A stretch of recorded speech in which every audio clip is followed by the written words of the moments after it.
Assalamualaikum warahmatullahi wabarakatuh. Perkenalkan, nama saya Salsabila Nafisa dari Sekolah Tinggi Agama Islam Tanbihul Khofilin Banjarnegara. Di video kali ini saya akan menyampaikan sedikit mengenai ilmu ekonomi makro. Apa sih itu ilmu ekonomi makro? Nah, sebelumnya ilmu ekonomi sendiri dibagi di dalam dua cabang. Yang pertama adalah ilmu ekonomi makro, dan yang kedua adalah ilmu ekonomi mikro. Ilmu ekonomi makro ini merupakan sebuah kajian yang membahas tentang ekonomi secara keseluruhan di dalam suatu negara. Sedangkan ilmu ekonomi mikro merupakan suatu kajian yang membahas tentang tingkah laku individu di dalam masalah perekonomian. Tujuan dari adanya ekonomi makro. Yang pertama adalah ekonomi makro dapat meningkatkan pendapatan di dalam suatu negara. Nah, jadi begini, jika suatu negara tersebut mengetahui mengenai pendapatan di dalam negaranya, maka negara tersebut dapat menentukan dengan baik kebijakan ekonomi mana yang harus diterapkan. Nah, dengan itu, maka akan tercipta suatu ekonomi yang efektif dan efisien, sehingga dapat meningkatkan pendapatan dari negara tersebut.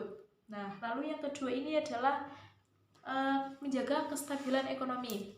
Nah, dengan ekonomi yang stabil ini, maka akan banyak investor yang akan berinvestasi kepada negara tersebut. Nah, lalu yang ketiga adalah ekonomi makro dapat membuka lapangan pekerjaan.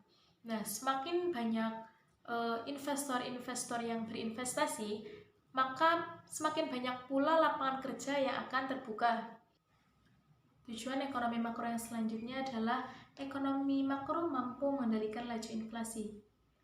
Penyebab adanya inflasi adalah ketika ada permintaan yang terlalu besar terhadap barang atau jasa, sehingga menyebabkan kenaikan harga. Jika inflasi ini terjadi, maka pertumbuhan ekonomi di dalam suatu negara akan mengalami suatu penurunan atau perekonomiannya akan menjadi terhambat. Nah, dengan harganya yang melambung tinggi ini akan menyebabkan pengangguran di suatu negara meningkat serta menurunnya mata uang di dalam negara tersebut. Ruang lingkup ekonomi makro. Yang pertama adalah sebagai penentu tingkat aktivitas ekonomi di dalam negara. Nah, adanya analisis ekonomi makro ini, suatu negara dapat mengetahui perincian pengeluaran secara agregat atau keseluruhan, baik itu berupa pengeluaran rumah tangga, pengeluaran perusahaan, biaya untuk berinvestasi, maupun biaya untuk ekspor dan impor. Yang kedua adalah kebijakan pemerintah.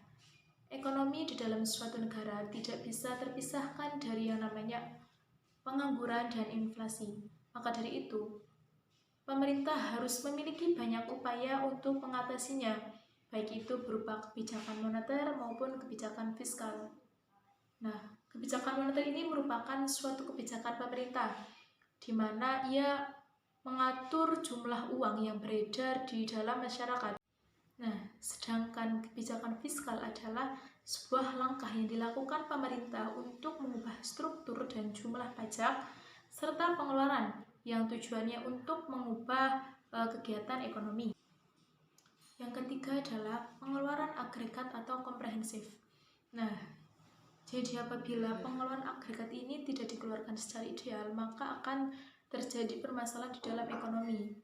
Oleh karena itu, harus ada pengeluaran agregat ini harus dilakukan sesuai dengan tingkat yang dibutuhkan. Ada dua jenis ekonomi makro. Yang pertama adalah ekonomi makro konvensional dan yang kedua adalah ekonomi makro Islam. Ekonomi makro konvensional merupakan suatu ilmu yang membahas mengenai tingkah laku ekonomi secara keseluruhan, namun di dalamnya tidak ada tujuan untuk mensejahterakan masyarakatnya.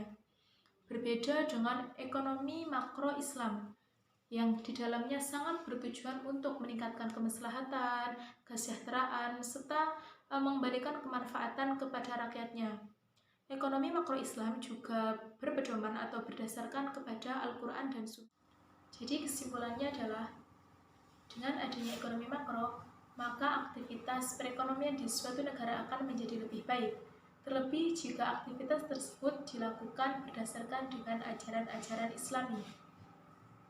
Sekian yang bisa saya sampaikan. Saya Salsabila Nafisa. Bye-bye.